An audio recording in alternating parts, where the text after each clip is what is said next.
자, 이제 거의 이제 110페이지에 도달하였는데, 이제 이어서 나머지 본문을 읽어 드리겠습니다.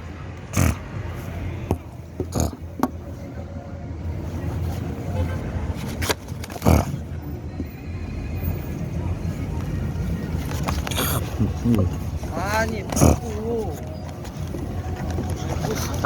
내가 교수로 재직 중인 대학에서 1학년생 전원에게 글쓰기 입문 세미나를 권하고 있다. 간단한 논문도 써보게 하는데 그때마다 적잖이 놀란다.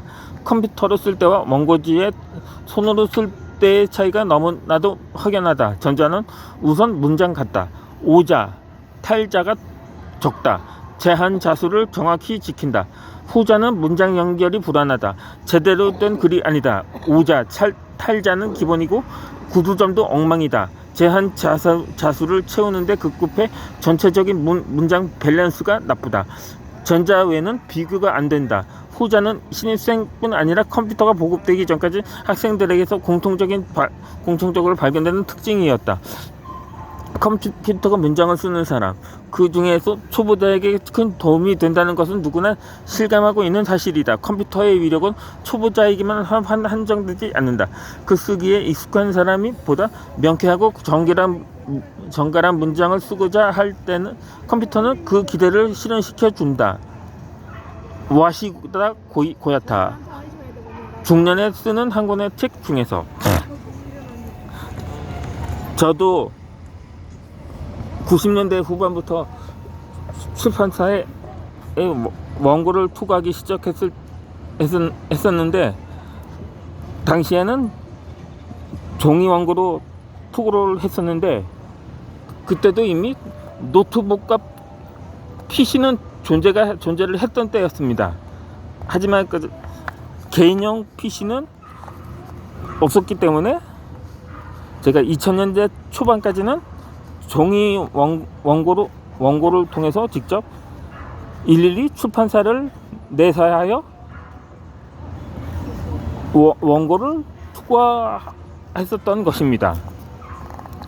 그러니까 제가 인터넷을 설치한 것이 30살 때였는데, 그때는 인터넷이 설치되면서 웬만하면 이제 출판사들도 홈페이지를 검색해서 투고를 할 수 있습니다. 직접 한글 파일을 통해서 할 수 있는데, 제가 직접 PC 인터넷을 통해서 원고를 투고한 것은 2000년대 중반부터였습니다. 그러니까는 종이 원고를 거의 한 10년간은 종이 원고를 통해서 투고를 했었던 거죠. 필자는 컴퓨터를 사용하는 시대가 되면서 사람들이 글쓰기를 좀 더 쉽게 편하게 잘 살 수 있게 되었다고 생각한다. 특히 한 권의 책을 쓰기 위해 글쓰기를 할 때 컴퓨터를 사용해서 작업하는 것과 원고지로 작업을 하는 것은 정말로 너무나 큰 차이임을 알 수 있다.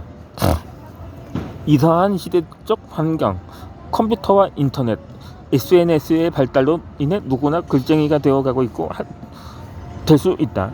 이 시대에는 누구나 거의 준 작가의 수준에 도달한다. 누구나 이 시대에는 작가만큼은 아니더라도 평범한 사람의 수준을 뛰어넘어 글을 쓰고 글을 창작한다. 일보다 글쓰기가 더 중요한 사회.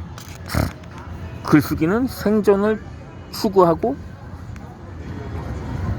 극복하고 이겨내고 성공하고 무엇보다 행복해지기 위해 반드시 해야 하는 일이 되었다.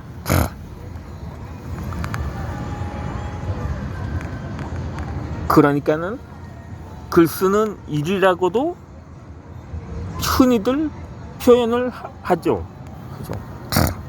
필자가 항상 강조해왔고, 지금도 강조하고 싶은 말이 이 말이다. 불과 몇십 년 전까지만 해도 열심히 일을 해서 일의 성과가 탁월하면 인정받고 성공할 수 있었다. 하지만 지금은 그것만으로 부족하다. 그 이유는 비슷한 성과를 창출해내는 사람들이 지구상에 얼마든지 존재하기 때문이다. 과거에는 인터넷이 상대적으로 적게 발달되었고 특히 SNS가 출현하기 전이었다.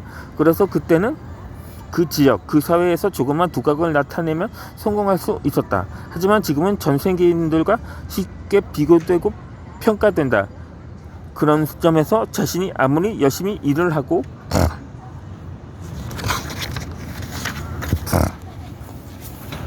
그 성과가 탁월하다 해도 여간해서는 알려지지 않는다. 그런 점에서 그 사실을 좀 더 많은 사람에게 좀 더 실질적으로 알려주어야 할 필요성이 부각되는 것은 어쩌면 당연한 일인지도 모르겠다. 그런 점에서 이 일 그 자체보다는 글쓰기가 더욱더 중요해지고 있고 시대적 흐름을 간파해야 할 필요가 있을 것 같다. 인류 역사상 지금보다 더 글쓰기의 중요성이 부각된 적은 없었다. 인류의 역량들이 축적이 되어 최고의 역량이 된 것은 바로 글쓰기인 것이다.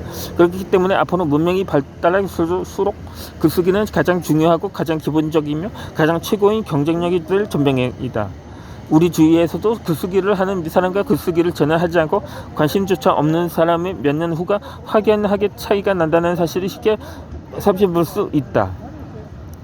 똑같은 회사에서 똑같은 일을 똑같은 성과를 내면서 비슷하게 하는 동료이지만 자신의 삶과 일에 대해 꾸준히 글쓰기를 해온 사람은 어떻게든 저자가 되고 그것으로 인해 자신을 세상에 알리는 효과를 얻어서 그 분야에서 최고의 작가로 인정받게 된다. 그러니까 뭐 지금 학생들도 마찬가지겠지만 일기를 쓰기를 과제로 나거나 검사를 하는 학교들도 더러 있을 것입니다. 제가 초등학교에서 고등학교 때까지도 그랬었죠. 그리고 수업 시간 때 노트 필기는 기본이고 또 숙제도 날마다 해서 그것을 검사받곤 했었습니다. 그만큼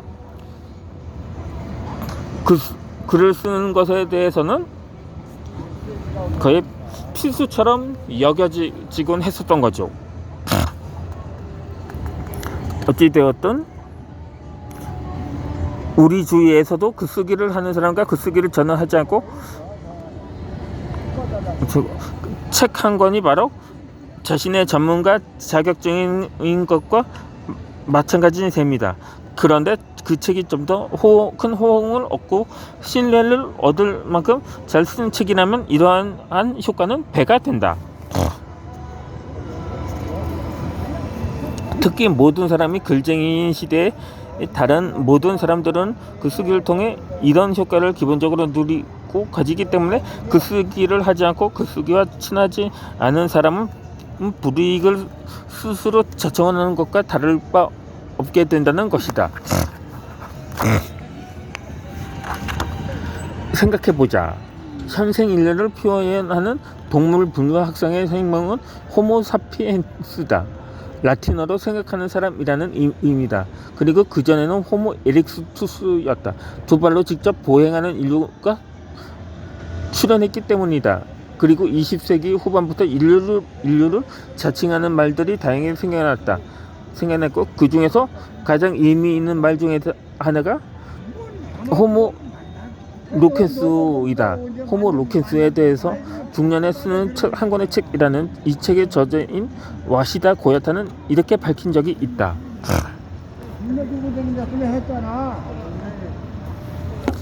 90년대 초에 015B의 노래 신인류의 사랑이 인기를 끌었던 것도 그러한 트렌드를 반영했다고 볼 수가 있을 것입니다.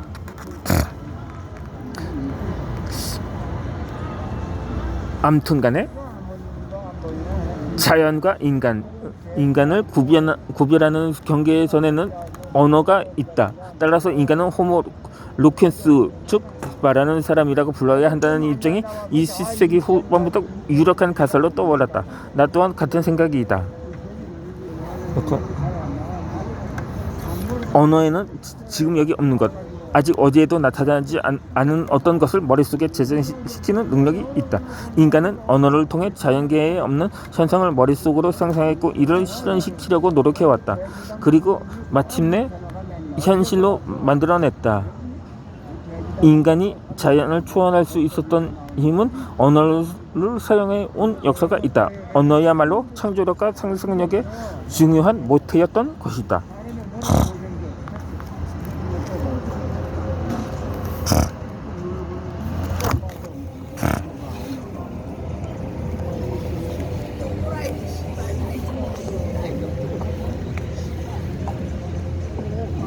진짜로.